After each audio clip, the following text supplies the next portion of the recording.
What up, y'all? DJ Mike Swagz, not just a DJ or producer. I am your fantasy football insight and your NFL pick'em predictor. I'm gonna do this every week. This is my first week doing it. Week 3. Let's start with the Thursday night game. Cleveland at Baltimore. I like Baltimore in a high-scoring game.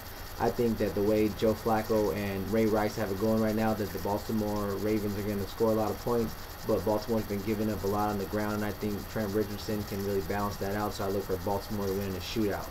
Carolina at Atlanta. I like the Falcons clearly in this one. It's no secret. Cam Newton can't get it together. Matt Ryan's having a career year. I look for that to stay consistent and the Falcons to win by a huge margin. New England at Buffalo. New England at Buffalo. I like the Patriots. This has generally been a high-scoring game. The difference in the games generally being Buffalo can't make stops down the stretch, so I think if it ever came down to it, Tom Brady would march down the field, they would win the game. But I do look for a high-scoring game from these two and the Patriots to win. Minnesota at Detroit. Minnesota coming off a big game and a big win versus the 49ers.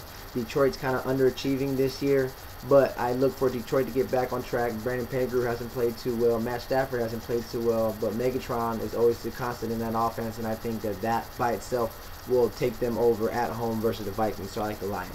Tennessee at Houston. I like Houston. Houston's got just a solid front seven. I don't think Tennessee, with their abysmal rushing attack, can even do anything against the Texans, and I expect the Texans to control the ball and their stable of backs to have a huge game combined. I look for 250 yards and 2+ touchdowns combined for Tate and Foster. So Foster's an obvious start. Tate is a good flex play if you're weak or you got someone on a bye. Look for Ben Tate on the waivers. San Diego at Kansas City. This is a real Clash of the Titans style. I like San Diego in this one. San Diego is one of the better run-stop defenses in the league, and Kansas City's leading the league in rushing yards per game. I think that the way that Phillip Rivers is going to really maintain possession of the game and play mistake-free, I look for Phillip Rivers to have a big game and San Diego's defense to win in that kind of Clash of the Titans battle, but that's going to be a close one. San Francisco at New York Jets. I like the Niners by a long shot. Revis Island is no more. He's out for the season with a torn ACL. So I look for Alex Smith and company to really pick apart the Jets outside the numbers. You know, Rex Ryan and company can't really just bank on, you know, Cromartie and Revis staying home and staying true in man coverage and just send everybody else on a blitz because they know they're going to lock the defenders down. So that's really going to be an issue for them, and I look to see how Alex Smith plays in the blitz situations that Rex Ryan is going to send at him. Seattle at St. Louis. I like Seattle in this one, but it's not going to be by as big a margin as you think. St. Louis plays really good at home, and Seattle's defense is very bad on the road. They play really good in Seattle, but on the road in a dome, they're not a very good defensive team.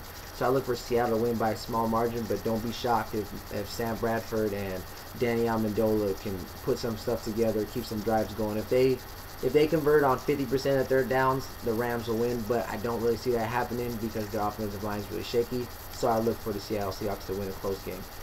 Miami at Arizona. This one's no secret. Miami's bad. Arizona's good. Reggie Bush is banged up. Arizona's defense is playing solid. 0-3, 3-0. I look for 0-4 and 4-0 from that one. Cardinals going to win that game. Oakland at Denver. I look for Peyton Manning to have a huge game against that Oakland secondary. I think Denver is going to really possess the ball. I don't see really many mistakes out of them in this game. Oakland doesn't really pose a threat to the way that their team is really built. I look for Peyton Manning to have a huge game against the Oakland Raiders. Cincinnati at Jacksonville. I like Jacksonville in this one. Cincinnati can't stop anybody on the rushing attack, and Maurice Jones-Drew is looking in mid-season form. He had a huge game last week. I expect an even bigger game from him this week, so Jags by a lot. New Orleans at Green Bay. Green Bay by a lot. New Orleans has no leader, no structure. They have nothing going on. Minus Sean Payton and everybody else, they have no one to go to. Drew Brees cannot carry all 55 of them to a victory. I look for the Packers to get back to 2-2 and the Saints to go 0-4. Washington at Tampa Bay. I like Tampa Bay at home in this one. This one's a lot like the San Diego, Kansas City one. But again, I think the defense is going to end up winning at home. Josh Freeman has been playing pretty well as of late. He's not making stupid mistakes. He's had some bad interceptions, but he's not making stupid mistakes. And his pre-snap phase has gone a lot better than it has last year with his sophomore slump. So I look for Tampa Bay to win at home. New York Giants at Philadelphia Eagles. I look for the Giants to win. look, I know the Eagles are 3-0 and everything like that, but you cannot turn the ball over 3 times a game against a defending Super Bowl champ and expect to win. I don't care who it is. You just can't expect to win like that. They've won games, they've won small games by turning the ball over so much. Michael Vick hasn't looked to get it back on track, and Michael Vick doesn't play well under criticism. Andy Reid took a verbal shot at him saying that, you know, that he's going to be monitoring his move and he's the quarterback for now, yada, yada, yada. I think Eli Manning and company are really going to run the table on this one. I like the Giants. In the Monday night game, Chicago Bears, Dallas Cowboys, I like the Dallas Cowboys at home.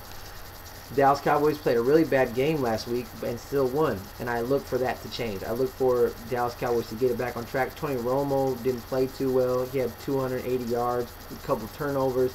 Jason Witten was dropping balls that were for third down conversions. Miles Austin couldn't really get it going. But Dez Bryant is the constant, and I look for DeMarco Murray to balance out that offense and open up some stuff downfield for Miles Austin and Dez Bryant in that game. So I look for some huge plays out of those two. So Dallas Cowboys. Now, here's my sleeper pick for snatch this dude up off waivers for this week if you are weak at quarterback or you're playing somebody that's, you know, you're playing against a really solid defense and your quarterback's banged up. I like Ryan Fitzpatrick from the Buffalo Bills. The last 2 games that Ryan Fitzpatrick's played New England, they've all been high-scoring games, and Fitzpatrick's averaged 350 yards and 4 touchdowns versus New England. So I look for that to stay going on. His quarterback rating's about 95 right now, so he's making a lot better decisions. He has a lot less interceptions. At this time, he had 7 last year. He's got 3 this year. So I look for him to continue to make good decisions with the ball. And the Buffalo Bills are going to lose, but fantasy-wise, he's a good sleeper to pick. He's not picked up in most leagues, and he's not started in most leagues, but I look for him to have a huge game.